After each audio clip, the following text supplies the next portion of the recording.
동력에 방해가 되는 비난. 요한계시록 12장 10절부터 12절.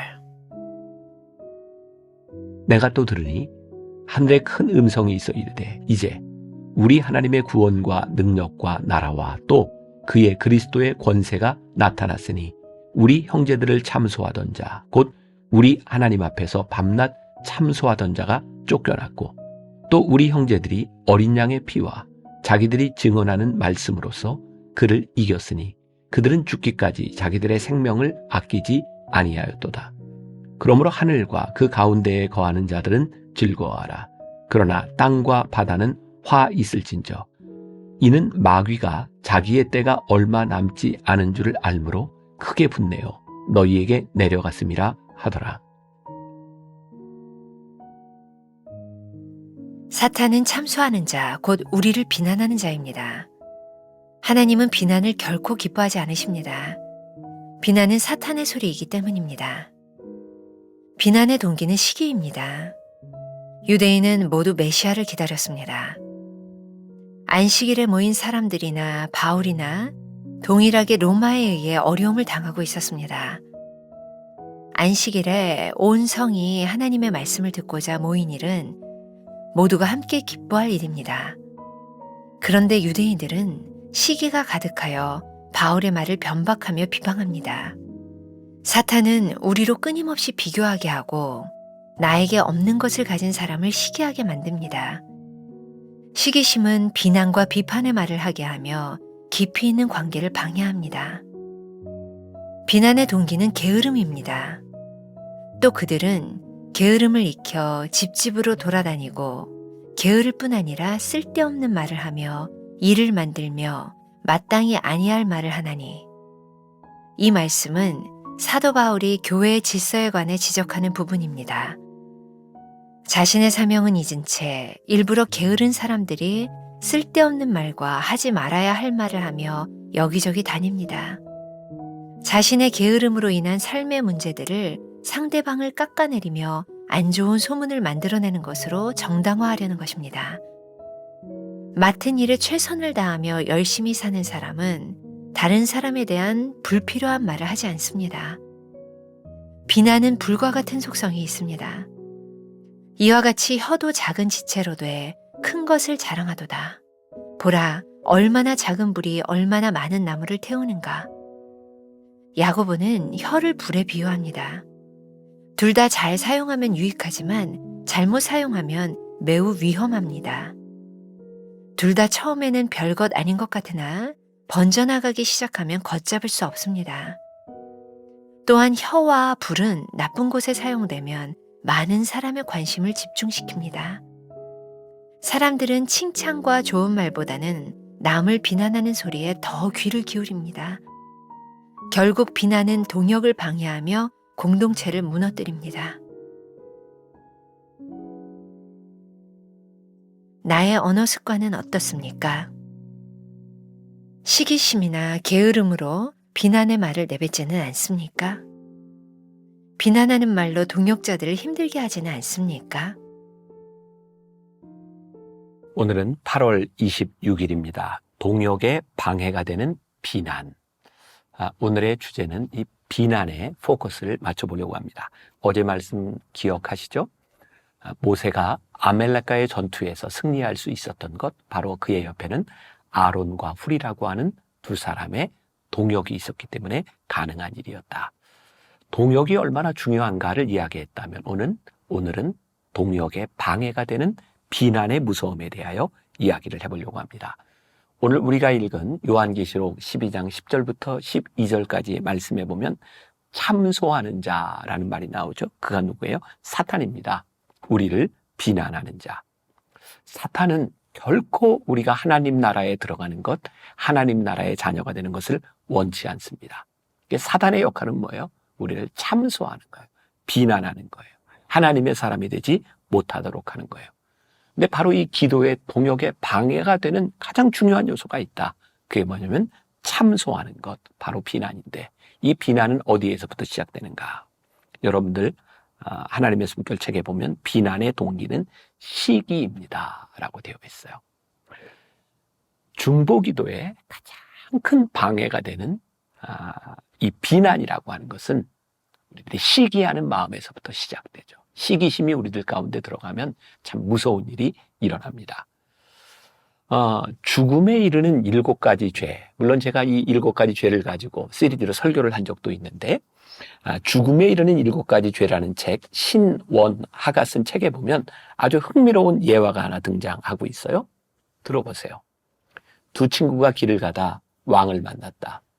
둘 중 한 명은 욕심이 많았고 다른 친구는 시기심이 많았다.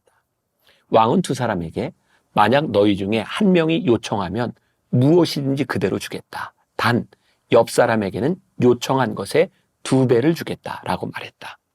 왕의 말을 들은 시기심 많은 친구는 먼저 나서서 요구하려 하지 않았다. 왜냐하면 친구가 2배로 받는 것이 달갑지 않았기 때문이었다.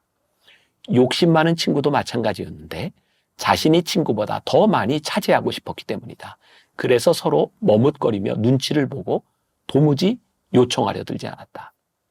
기다리던 왕이 부탁이 없으면 그냥 가겠다고 하자 시기심 많은 친구가 드디어 입을 열었다. 임금님, 저의 왼쪽 눈을 빼주십시오.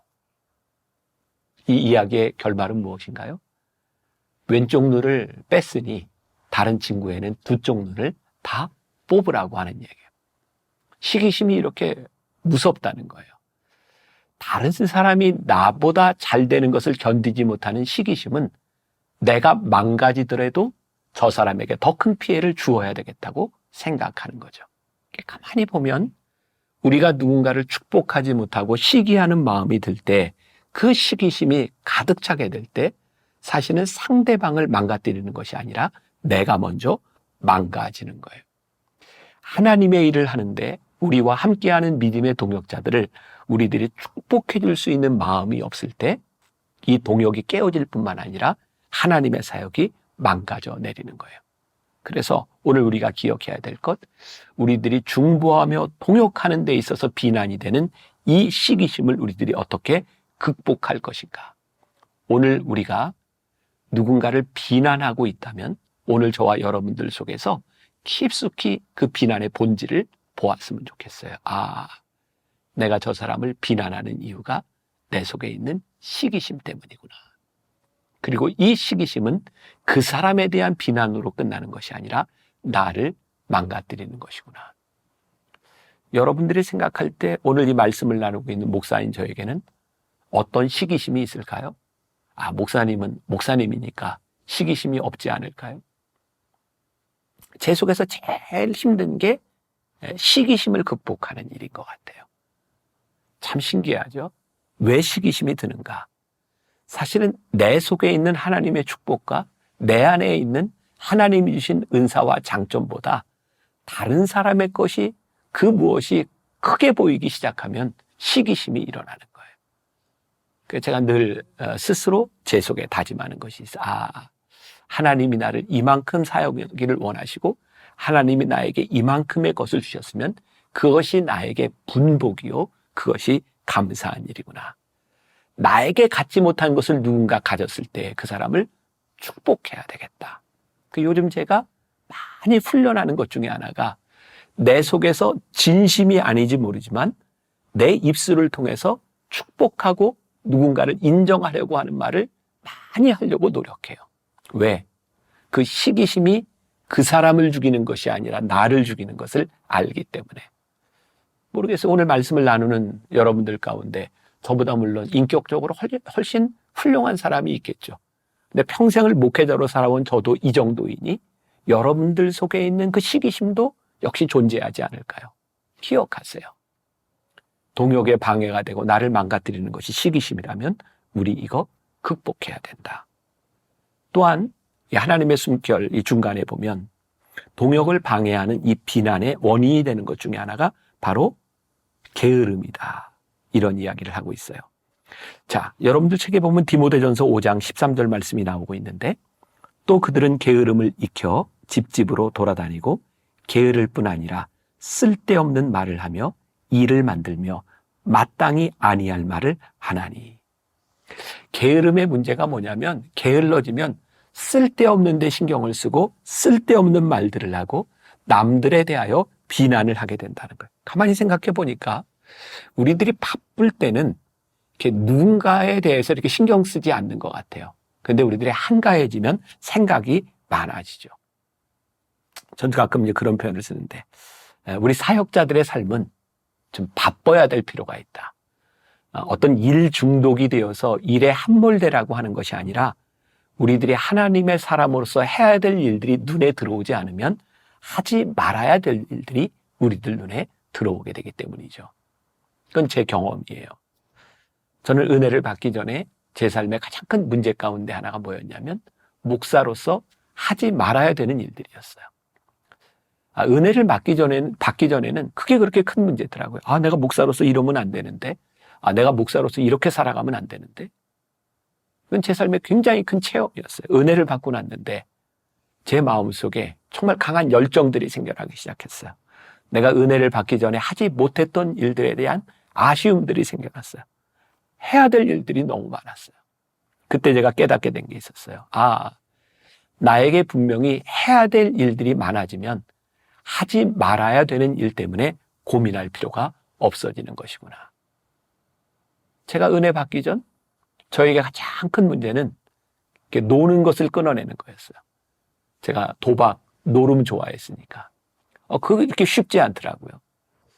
그런데 제가 하나님의 일에 바빠지기 시작하면서 그게 저에게 그렇게 문제가 되지 않았어요. 만일 제가 지금도 목회를 하면서 그게 제 삶의 큰 문제거리요, 그게 제 사역에 방해가 된다면 얼마나 힘들겠어요. 그렇구나. 우리들이 게을러지지 않도록 살아가는 것은 우리들이 어떤 일을 막 바쁘게 해야 된다는 것이 아니라 우리들에게 해야 될 일들이 우리들 눈에 들어오는 거구나. 그러고 보니까 제가 군대에 있을 때, 물론 지금 그렇게 군대에서 행한다면 큰 문제가 되겠지만 이 지휘관들이 늘 하던 이야기가 있어요. 군대 들어온 병사들을 한가하게 놔두면 사고를 친다. 바쁘게 돌려야 된다. 그때는 그랬어요. 30여 년 전이죠. 병사들이 아무 할 일이 없으면 연병장으로 집합시켜서 군장을 메고 뛰게도 하고 또 어떤 경우에는 운동장을 삽으로 그냥 파요. 그리고 메꿔. 왜냐하면 그렇게 움직이지 않으면 군에 들어와 있는 그 시간이 너무 무료하고 불행하게 느껴져서 어떤 사고를 칠지 모르니까 자꾸 일을 만드는 거였어요.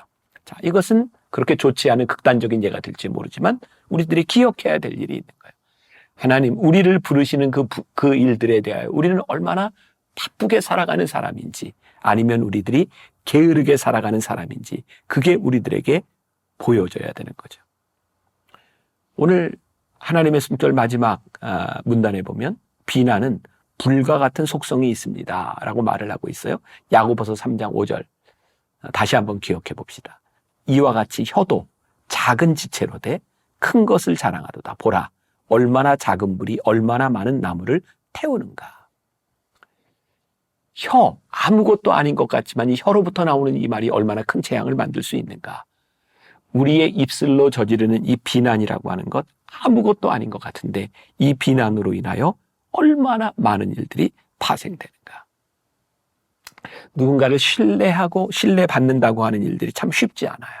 그래서 비난하지 않고 누군가를 신뢰한다고 하는 것은 굉장히 중요한 훈련에 속하는 일이기도 해요.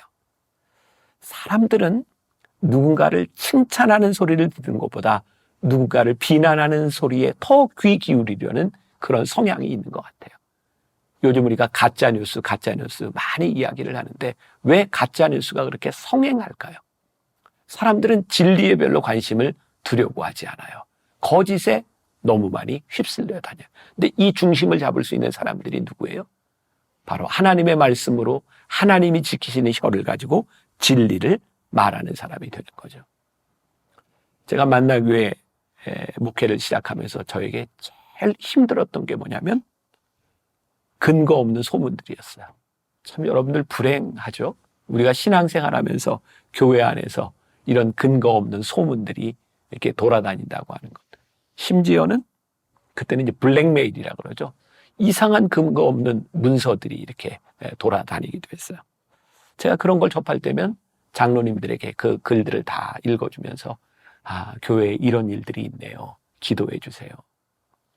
그때 제가 그런 생각을 했어요. 왜 사람들은 어떻게 저렇게 소설 같은 이야기를 쓰고 저런 편지를 쓰고 남들을 비난하는 이야기를 할 수 있을까? 가만히 보니까 그게 우리들이 지금까지 잘못 살았던 우리들의 삶의 원인이었던 거예요. 너무나 거짓되게 살고 진실하게 살지 못함으로 인하여 사람들이 진리를 바라보지 못하게 하고 거짓으로 변형되게 만들고 노력이 필요하구나. 그때부터 참 그런 노력을 오래 했던 것 같아요. 하나님 우리 교회에 그런 근거 없는 이야기들이나 남을 비방하는 이야기가 돌아다니지 않도록 우리가 좀 이렇게 진실된 공동체가 되었으면 좋겠습니다. 그리고 정말 그런 교회가 되어가는 과정들을 바라보면서 이거 우리들에게 노력이 필요한 부분이구나. 동역의 방해가 되는 것, 연합의 방해가 되는 것, 비난과 시기와 게으름이라고 하는 것들을 여러분들이 기억하면서 오늘 여러분들이 거룩한 일에 분주해지기를, 여러분들의 잘못된 혀로 인하여 큰 불이 일어나지 않기를 주의하고 하나님 앞에 올바로 서는 하루가 될 수 있기를, 오늘 여러분들의 말 한마디를 조심할 수 있는 그런 날이 되기를 주님의 이름으로 간절히 소원합니다. 기도하겠습니다. 사단은 하나님께 와서 우리를 참소했다 말하고 있습니다. 하나님 두렵습니다. 우리가 그런 사단과 같은 참소하는 자가 되어 있지는 않은지, 비난하는 자가 되어 있지 않은지, 게으른 자가 되어 있지 않은지 우리들의 삶을 돌아보게 하시고 하나님 앞에서 우리의 신앙을 다잡는 하루, 승리하는 날 되게 하여 주옵소서. 예수님의 이름으로 기도했습니다. 아멘.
thank you